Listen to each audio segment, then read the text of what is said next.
l'apôtre Paul nous recommande de quitter les éléments de la parole de Christ pour aller vers la perfection, sans poser à nouveau le fondement de la repentance, des œuvres mortes, de la doctrine des baptêmes et des autres premiers principes.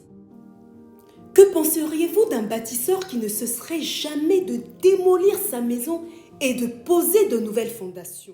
Ne regardez jamais en arrière si vous voulez la puissance de Dieu dans votre vie. Vous allez découvrir que lorsque vous regardez en arrière, vous allez manquer ce que Dieu a pour vous. Le Saint-Esprit nous convainc que nous ne devons jamais regarder en arrière vers la loi du péché et de la mort dont nous avons été délivrés. Dieu nous a fait entrer dans un nouvel ordre de choses, une vie d'amour et de liberté en Jésus-Christ, qui dépasse toute compréhension humaine. Beaucoup sont amenés à cette nouvelle vie par la puissance de l'Esprit de Dieu. Et ensuite, comme les Galates, qui ont bien couru au début, ils essaient de se perfectionner dans le sens du légalisme. Ils reviennent de la vie de l'Esprit à une vie naturelle. Dieu n'est pas content de cela, car il n'a pas de place pour l'homme qui a perdu sa vision. La seule chose à faire est de se repentir. N'essayez pas de cacher quoi que ce soit. Si vous avez trébuché sur un domaine quelconque, confessez-le, puis attendez de Dieu qu'il vous amène à un endroit de stabilité dans la foi, où toute votre marche sera dans l'esprit. Nous devrions tous avoir la conviction claire que le salut vient du Seigneur. Il est plus qu'un ordre humain des choses. Si l'ennemi peut vous éloigner d'un lieu de foi, il peut vous mettre hors du plan de Dieu. Dès qu'un homme tombe dans le péché, la vie divine cesse de couler et sa vie devient une vie d'impuissance. Ce n'est pas la pensée de Dieu pour aucun de ses enfants. Lisez le 3e chapitre de la première épître de Jean et prenez votre place en tant que fils de Dieu. Prenez la place de savoir que vous êtes un fils de Dieu et rappelez-vous que comme votre espérance est placée dans le Christ, cela devrait avoir un effet purificateur sur votre vie. Le Saint-Esprit nous enseigne que quiconque est né de Dieu ne commet pas de péché, car sa semence demeure en lui. Il ne peut pécher parce qu'il est né de Dieu. Il y a de la vie et de la puissance dans la semence de la parole qui est plantée en vous. Il y a de la puissance dans la semence de la parole qui est plantée en nous. Dieu est dans ce « ne peut pas pécher ». Et il y a plus de puissance dans cette parole que dans n'importe quelle objection humaine. La pensée de Dieu pour chacun d'entre nous est que nous puissions régner dans la vie par Jésus-Christ. Vous devez vous rendre compte ô combien vous êtes merveilleux en Dieu et impuissant sans lui. Dieu s'est déclaré plus puissant que toute puissance opposée lorsqu'il a chassé les puissances des ténèbres du ciel. Je veux que vous sachiez que la même puissance qui a chassé Satan du ciel habite dans chaque homme né de Dieu. Si vous en prenez conscience, vous régnerez dans la vie.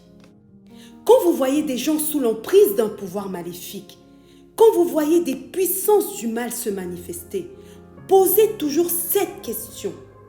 Jésus est-il venu en chair et en os? Je n'ai jamais vu une puissance du mal répondre par l'affirmative. Lorsque vous savez que vous avez affaire à un mauvais esprit, vous avez le pouvoir de le chasser. Croyez-le et agissez en conséquence, car celui qui est en vous est plus grand que celui qui est dans le monde. Dieu veut que vous soyez en position de vaincre. Il a mis en vous une force pour que vous puissiez vaincre le diable. Les tentations et les épreuves viendront toujours à vous. Et elles sont nécessaires. Job a dit, quand il m'aura éprouvé, j'en ressortirai comme de l'or. Le Seigneur permet toujours que les épreuves viennent à vous pour que vous puissiez résister jusqu'au bout. Mais il ne permettra jamais que ces épreuves puissent vous vaincre si vous marchez dans l'obéissance. Marchez dans l'obéissance, car en plein milieu de l'épreuve, il va frayer un chemin pour que vous puissiez échapper.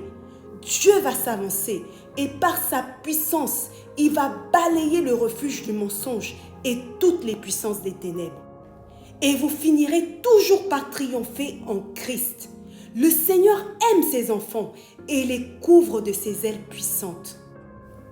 Que le Seigneur nous aide à prendre conscience que nous ne sommes pas prêts à partager sa gloire tant que nous ne sommes pas prêts pour les épreuves et capables d'en triompher.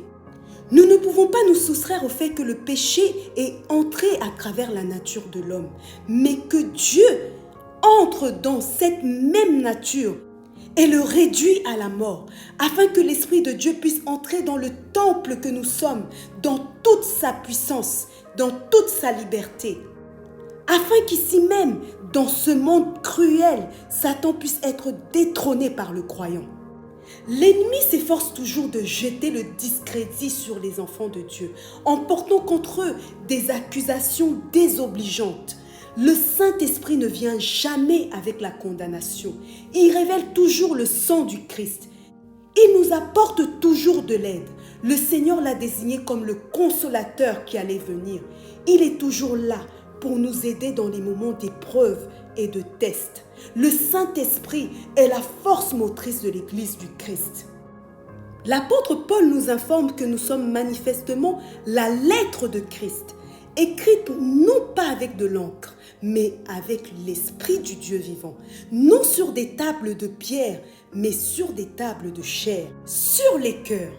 En effet, le Saint-Esprit commence à agir dans le cœur, au plus profond de l'affection humaine. Il apporte dans le cœur les richesses de la révélation du Christ, en y implantant la pureté et la sainteté, pour que de ses profondeurs, des louanges puissent jaillir continuellement. Le Saint-Esprit fera de nous des épîtres, des lettres du Christ, nous rappelant sans cesse que notre Seigneur est notre Rédempteur et que Dieu n'a jamais mis de côté cette révélation.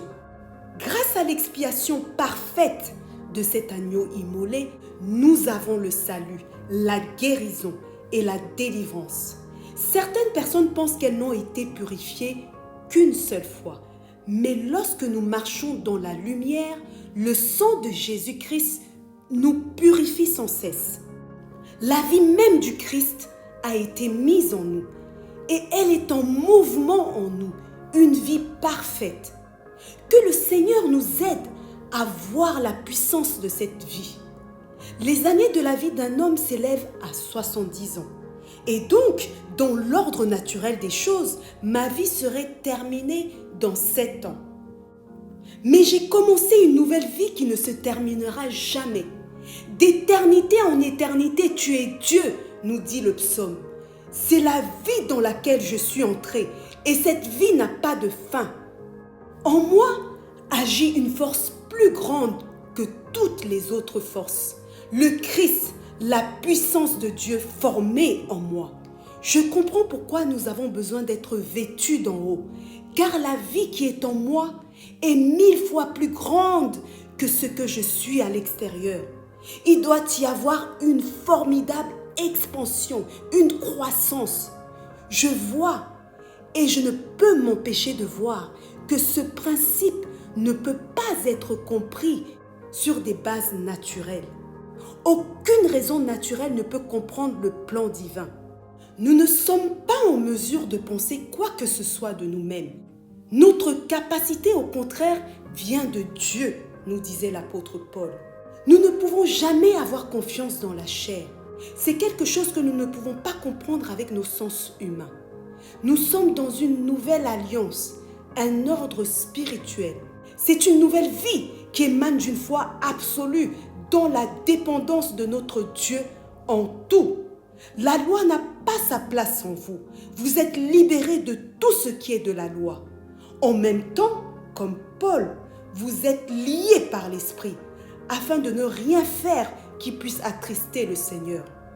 Paul nous dit encore qu'il a fait de nous des ministres compétents du Nouveau Testament.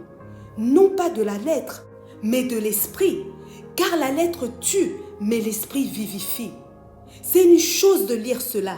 C'en est une autre d'avoir la révélation et de voir la force spirituelle de ce texte.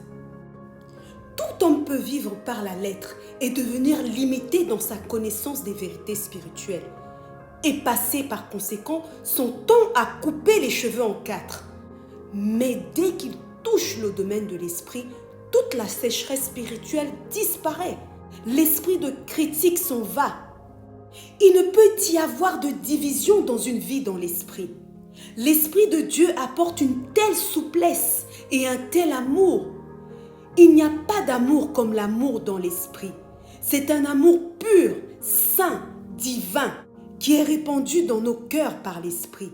Il aime servir et honorer le Seigneur. Je ne pourrais jamais estimer ce que le baptême du Saint-Esprit a été pour moi ces 15 dernières années. Il me semble que chaque année a été remplie de 3 années. De sorte que j'ai eu 45 années de service heureux depuis 1907. Et cela s'améliore de mieux en mieux. C'est un luxe d'être rempli de l'Esprit.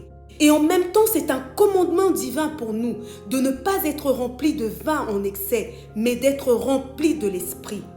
Aucun croyant né de nouveau ne devrait sortir du lit sans être rempli de l'Esprit et sans parler en langue comme l'Esprit lui permet de s'exprimer. Aucun croyant né de nouveau ne devrait franchir la porte d'une assemblée sans parler en langue ou sans avoir un psaume ou une note de louange.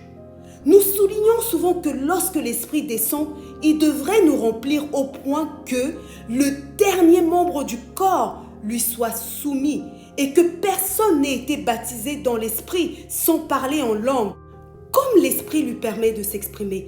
Et je maintiens que de façon constante, vous parlerez en langue matin, midi et soir. Alors que vous vivez dans l'Esprit, lorsque vous descendez les marches de votre maison, le diable aura beau vous précéder, vous serez plus que vainqueur. Je vois cela comme un échec, tout ce qui n'est pas fait dans l'Esprit. Mais quand vous vivez dans l'Esprit, vous bougez, agissez, mangez, buvez et faites tout pour la gloire de Dieu. Notre message est toujours celui-ci. Soyez remplis de l'Esprit. C'est la place de Dieu pour vous. Et elle est aussi éloignée de la vie naturelle que les cieux le sont de la terre. Livrez-vous à Dieu pour qu'il vous remplisse. Moïse a eu une énorme épreuve avec le peuple. Ils étaient toujours en difficulté. Mais quand il est monté sur la montagne et que Dieu lui a dévoilé les 10 commandements, la gloire est tombée. Il s'est réjoui d'apporter ces 2 tables de pierre sur la montagne et son visage brillait de la gloire. Il apportait à Israël ce qui apporterait la vie s'ils obéissaient. Je pense à mon Seigneur venant du ciel. Je pense que le ciel était ému par cette vision. La loi de la lettre a été apportée par Moïse et elle a été rendue glorieuse. Mais toute sa gloire s'est estompée devant l'excellence de la gloire que Jésus nous a apportée dans l'esprit de vie. La gloire du Sinaï a pâli devant la gloire de la Pentecôte. Ces tables de pierre avec leur loi, tu ne feras pas ceci, tu ne feras pas cela, ont disparu, car elles n'ont jamais apporté la vie. Le Seigneur a introduit une nouvelle alliance en mettant sa loi dans notre esprit et en l'écrivant dans notre cœur. Lorsque le Saint-Esprit entre en jeu, il nous remplit d'un tel amour et d'une telle liberté que nous crions de joie les paroles de ce poème. Fini, fini, désormais il y a un nouveau cri dans nos cœurs. Je me réjouis de faire ta volonté, ô Dieu. Il efface la première alliance, le ministre de la mort, écrite et gravée dans la pierre, afin d'établir la seconde. Cette administration de la justice, cette vie dans l'esprit. Vous vous demandez, un homme rempli de l'esprit, cesse-t-il de garder les commandements? Je répète simplement ce que l'Esprit de Dieu nous a dit ici. Que ce ministère de la mort écrit et gravé sur des pierres est supprimé. Et vous savez que les 10 commandements étaient écrits sur des pierres. L'homme qui devient une épître vivante du Christ, écrite avec l'Esprit du Dieu vivant, a cessé d'être un adultère ou un meurtrier ou un cupide. La volonté de Dieu est son plaisir. J'aime faire la volonté de Dieu. Il n'y a pas de désagrément. Ce n'est pas une épreuve de prier. Ce n'est pas une peine de lire la parole de Dieu. Il n'est pas difficile d'aller au lieu de culte. Avec le psalmiste, nous disons « Je suis dans la joie quand on me dit « Allons à la maison de l'Éternel ». Comment se déroule cette nouvelle vie? Elle s'accomplit parce que Dieu travaille en vous pour vouloir et faire ce qui est bon pour lui. Philippiens 2, 13. Car c'est Dieu qui produit en vous le vouloir et le faire selon son bon plaisir. Il y a une grande différence entre une pompe et une source. La loi est une pompe. Le baptême est une source. La vieille pompe se dérègle, les pièces périssent et le puits s'assèche. La lettre tue, mais la source est toujours en train de bouillonner. Et il y a un flux incessant venant directement du trône de Dieu. La vie est là. Il est écrit du Christ, tu aimes la justice et tu hais la méchanceté. Et dans cette nouvelle vie dans l'esprit, dans cette nouvelle vie d'alliance, vous aimez les choses qui sont justes, pures et saintes. Vous frémissez devant tout ce qui est mauvais. Jésus a pu dire, le prince de ce monde vient et il n'a rien en moi. Au moment où nous sommes remplis de l'Esprit de Dieu, nous sommes amenés à un état si merveilleux. Et comme nous continuons à être remplis de l'Esprit, l'ennemi ne peut pas avoir un pouce de terrain en nous.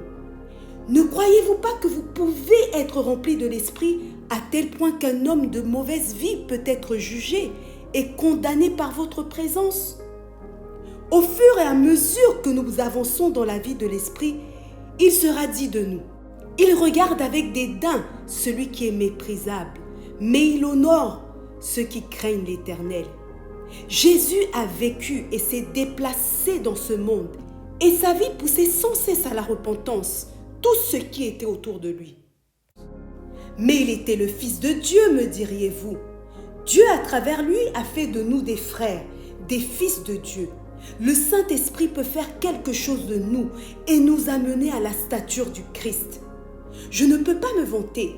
Si je me glorifie de quelque chose, c'est uniquement dans le Seigneur qui m'a accordé sa grâce. Mais je me souviens d'une chose où je suis sortie d'un wagon de chemin de fer pour me laver les mains.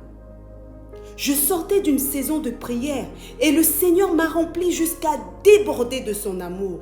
Je devais me rendre à une convention en Irlande et je ne pouvais pas y aller assez vite. En retournant dans le wagon, je crois que l'Esprit du Seigneur était tellement fort sur moi que mon visage devait briller.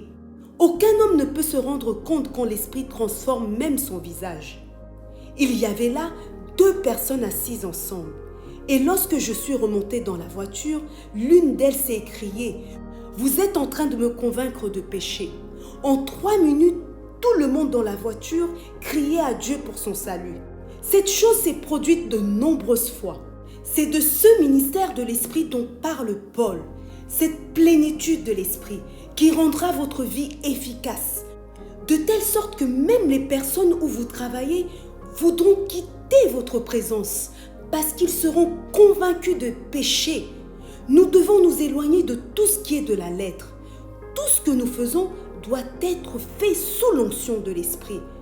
Le problème est que nous avons vécu dans la lettre. Croyez ce que le Saint-Esprit dit à travers Paul, que tout ce ministère de la condamnation qui a entravé votre liberté en Christ a disparu. La loi est supprimée. En ce qui vous concerne, cet ancien ordre des choses a disparu pour toujours et l'Esprit de Dieu a introduit une nouvelle vie de pureté et d'amour. Le Saint-Esprit considère comme acquis le fait que tu en as fini avec toutes les choses de l'ancienne vie lorsque tu deviens une nouvelle créature en Christ. Avec la vie dans l'Esprit, les anciens attraits ont perdu leur pouvoir. Le diable va vous rencontrer à chaque tournant, mais l'Esprit de Dieu élèvera toujours un étendard contre lui. S'il n'en tenait qu'à Dieu, nous serions comme des torches, purifiant l'atmosphère où nous allions, repoussant les forces du mal. Le Seigneur est cet esprit. Il agit dans notre cœur. Il te montre que la puissance qui est en toi est plus puissante que toutes les puissances des ténèbres. Tout est accompli, c'est fini. Qu'est-ce que cela veut dire? Seriez-vous pour autant déloyal? Non. Tu seras plus que loyal. Vas-tu te plaindre lorsqu'on va te traiter mal? Non. Tu tendras l'autre joue. C'est ce que tu feras toujours lorsque Dieu vit en toi. Abandonne-toi entre les mains de Dieu. Entre dans son repos. Celui qui est entré dans son repos a aussi cessé ses propres œuvres, comme Dieu a cessé les siennes. C'est un repos agréable. La vie entière est un sabbat. C'est la seule vie qui puisse glorifier Dieu. C'est une vie de joie. Et chaque jour est un jour de paradis sur terre. Il y a une transformation continue dans cette vie. En regardant le Seigneur et sa gloire, nous sommes transformés à l'image du Seigneur, de gloire en gloire, par l'Esprit du Seigneur. Il y a un dépouillement continu, une révélation constante, un revêtement répété d'en haut. Je veux que vous promettiez à Dieu de ne jamais regarder en arrière, de ne jamais revenir à ce pourquoi l'Esprit a dit « c'est fini, tout est accompli ». J'ai fait cette promesse au Seigneur de ne jamais douter de sa parole. Il y a une chose que nous pouvons remarquer lorsque nous observons un bébé. Il prend tout ce qui lui tombe dessus. Un homme prudent laisse sa raison le tromper sur ce que Dieu a de meilleur pour lui. Mais un bébé prend tout ce que sa mère lui apporte et essaie d'avaler le biberon et tout le reste.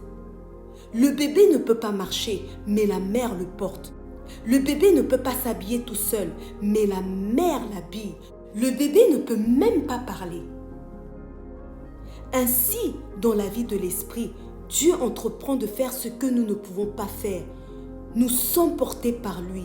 Il nous habille. Il nous donne la parole.